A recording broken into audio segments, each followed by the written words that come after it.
Most wheel strategy content talks about individual stocks, right? And this stock has a good dividend, that stock has a strong balance sheet. Run the wheel here, run the wheel there.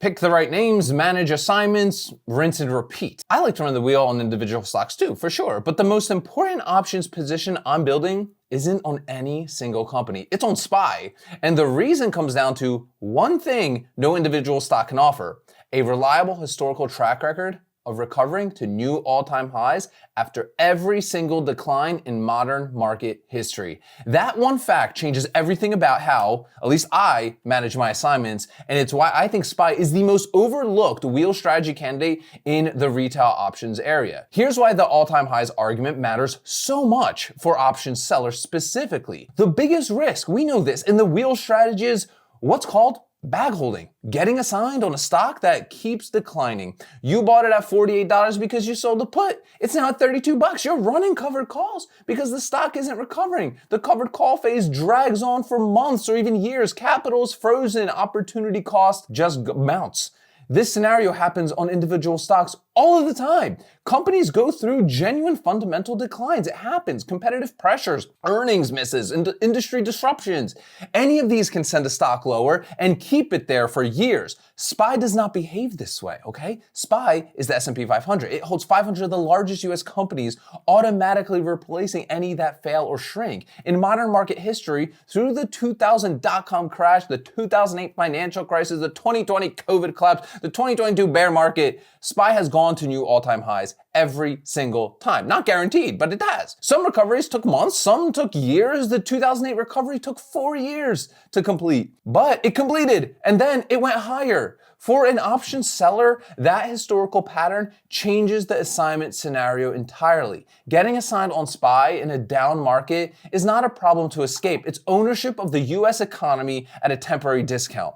The covered call phase on SPY isn't damage control. It's income generation on an asset that has historically always come back. But here's the framework that I use for SPY options, which is different from how I approach individual dividend paying stock positions. For individual stocks, right, assignment requires asking, has the investment thesis changed? Is this company fundamentally weaker than when I sold the put? If yes, I need to evaluate whether to hold through the covered call phase or just exit it out. For SPY, that question has a consistent historical answer. The broad US economy has always recovered from temporary declines and reached new all-time highs. The thesis doesn't break when SPY drops 15%. The thesis breaks when the US economy permanently loses its productive capacity. A scenario that has no modern precedent, okay? This means, though, SPY assignments can be managed with a different level of patience and confidence than individual stock assignments just can't. I know SPY will eventually recover.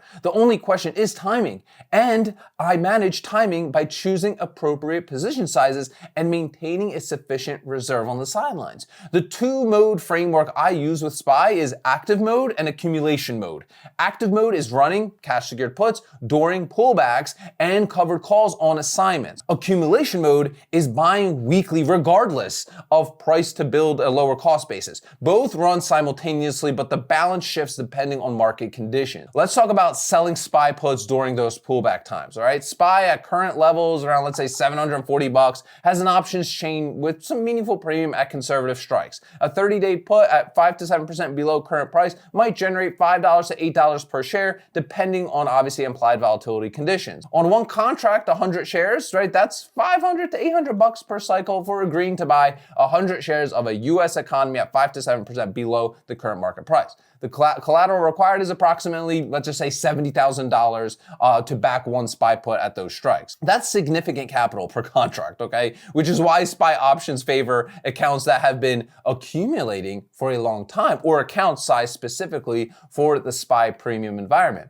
For larger accounts, the premium per dollar of collateral is lower than on individual stocks, but the assignment risk is arguably far lower than any single company. Now, the covered call phase on assigned SPY. When SPY is assigned, the covered call phase begins, right? Selling covered covered calls on 100 SPY shares is a different experience, okay, from selling covered calls on an individual stock, okay? SPY's covered call premium at strikes, let's say 3 to 5% above the current price, reflects a fund that moves with the entire market.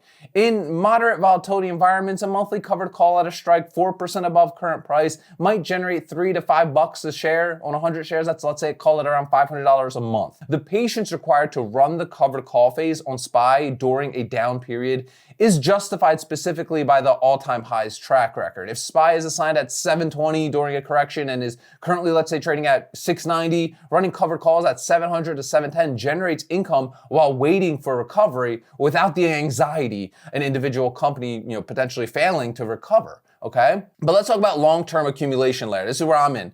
Here's the part most people running options on SPY completely miss. The weekly accumulation running underneath this automatically. I buy SPY every week regardless of the price, not because this week is optimal, but because 15 years of consistent weekly purchases produces a cost basis that reflects the full range of prices across multiple market cycles. That cost basis, built share by share for years, is what eventually is going to allow me to run far out of the money covered calls during my retirement. At, let's say, a 350 average cost basis on SPY trading at 750, I can sell covered calls at 900, 950, 20 to 25% above the current market value and generate income with almost zero real risk of being called away at a loss, right? The gap between the cost basis and the strike is the safety margin that years of weekly accumulation creates. Options income from SPY works in two phases for me.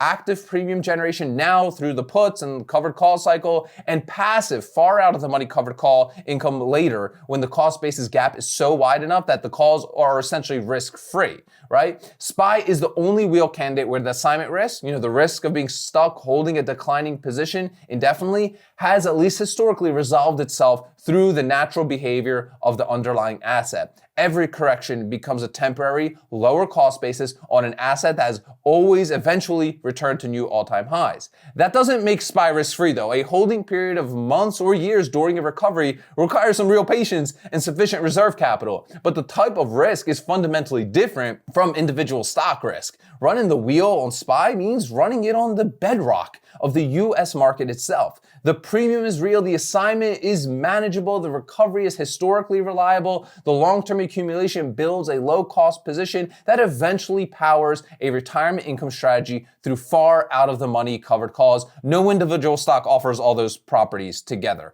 Got some questions for you guys in the comments section. As always, great combos down there. Number one, are you currently running any options activity on SPY? Whether you're doing puts, covered calls, or both, or are you treating your SPY position as purely passive accumulation right now? Number two, does the all-time highs recovery argument change how you think about accepting SPY assignment versus trying to avoid it through rolling? Let me know down below in the comments section. And if you're a beginner just getting started with all this, you're definitely going to want to attend the ARC Options Workshop. It's 90 minutes long. It's the first link in the description of today's video. At the end, you get my 15 favorite stocks under 30 bucks, my 2 premium calculators, and my full trade log template, all completely for free. So click that first link in the description of today's video, guys. As always, sell options, collect premiums, repeat. I'll see y'all tomorrow.